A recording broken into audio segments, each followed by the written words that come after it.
let's bring in our good friend, NBA analyst Jalen Rose. He joins us on the show. Jalen, Michael, Don, and Peter, how you doing today? My pleasure. Thanks for having me on. Thanks for coming on. Okay, what do you make of this Knicks team? Are they as bad as they are losing 12 or 14, or are they closer to the team that was 22-22 after 44 games? I think the team that you're seeing on a nightly basis is more of who the Knicks are and what they've represented really over the past couple of seasons. They do have an elite scorer in Carmelo Anthony. They do have a promising rookie in Porzingis. You're going to see flashes from veterans like Aaron Afalo and Lopez. But if you look at that roster, that's not a playoff team. So my answer definitely has to be this Knicks team that you're seeing more recent is more of who I think they are. I don't know how much you saw the second half, but boy, it looked to the naked eye like there was a lot of quit out there. Would you be concerned in these final 24 games that this team may quit on an interim coach and on a president that has not made the team better?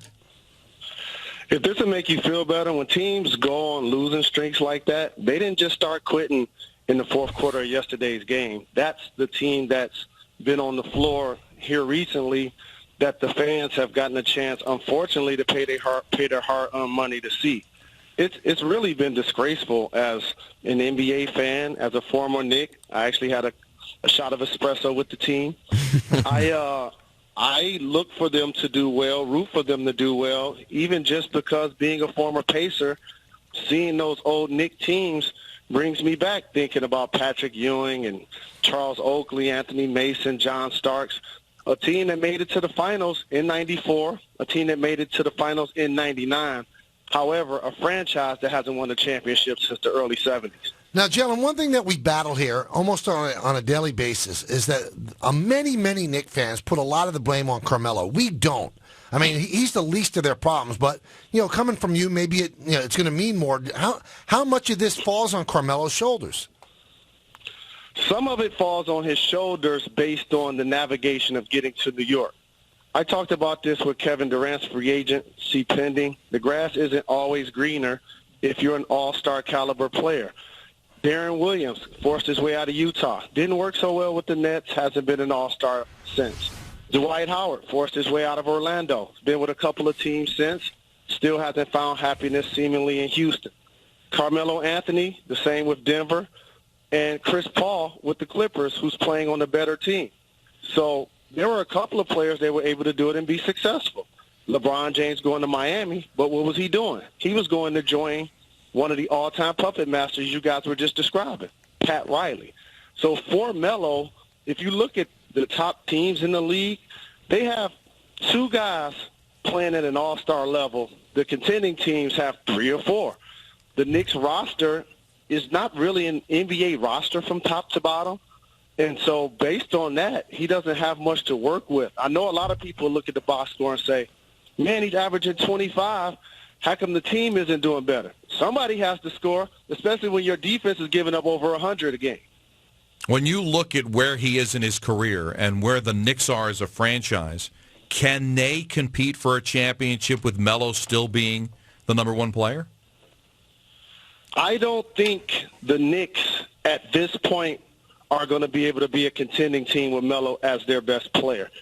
If you look at the landscape of the league, that's where it's going. Look at the best team, the Warriors. They have the Splash Brothers, plus they have Draymond Green, who's also leading the league in triple-doubles. You have to have multiple players that are able to do it, and I do think Melo's still going to be a 20-plus point scorer in the league because he's that gifted on that end of the floor.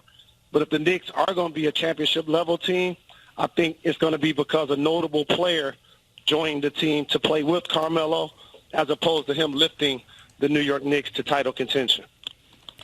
Yeah, we struggle watching this team. Since I've moved up here, seeing this Knicks team try to get it together has been a disaster, as you know. Now, what does this mean for Kristaps Porzingis? One of the things we notice is it doesn't seem like he's getting a ton of time, and it sort of confuses us because we figure this season's basically lost.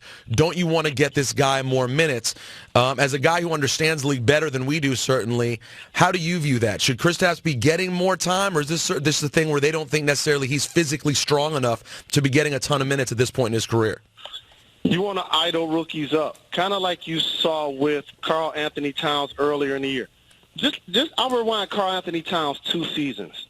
His only season at Kentucky, you remember everyone felt like Jahlil Okafor was going to be the number 1 pick, hands down. Mm-hmm. And what Coach Cal did with Karl Anthony Towns, he gradually improved him each game, each practice, each month. It was a joke when he first said it to a lot of people that Karl was going to be the number 1 player. Well, I see that progression of him this year as well. He wasn't playing a lot of minutes earlier in the year, but as the season progresses, he's getting double-doubles, he's getting blocks. Now he's past Porzingis in the Rookie of the Year chase. The opposite for me happened in New York. It seems like he was idle up too fast. Once you start selling a lot of jerseys, you're creating some excitement in the garden. Forbes listed as the number 1 most valued franchise. A lot of people were celebrating what was happening with the Knicks, but they weren't looking at the standings. It still was an average basketball team.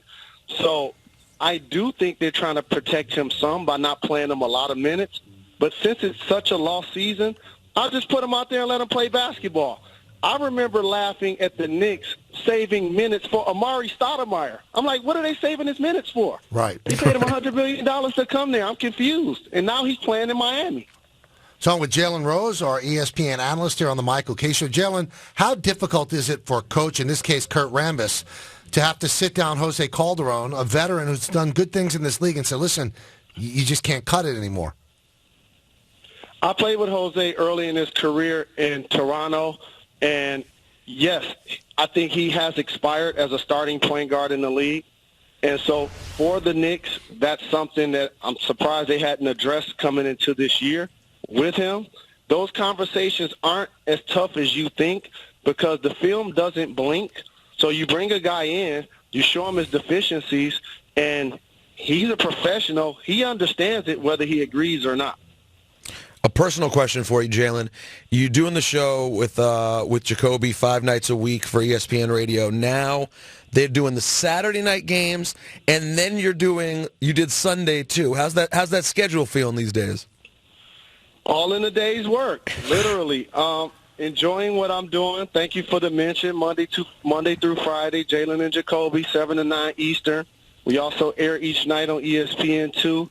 NBA Countdown, we do that Wednesday. I do it with Doris and Chauncey, and Friday, Saturday, Sunday with Sage and Doug. I'm having a blast. What a time to be alive. Nice future Drake in there, too. Well done.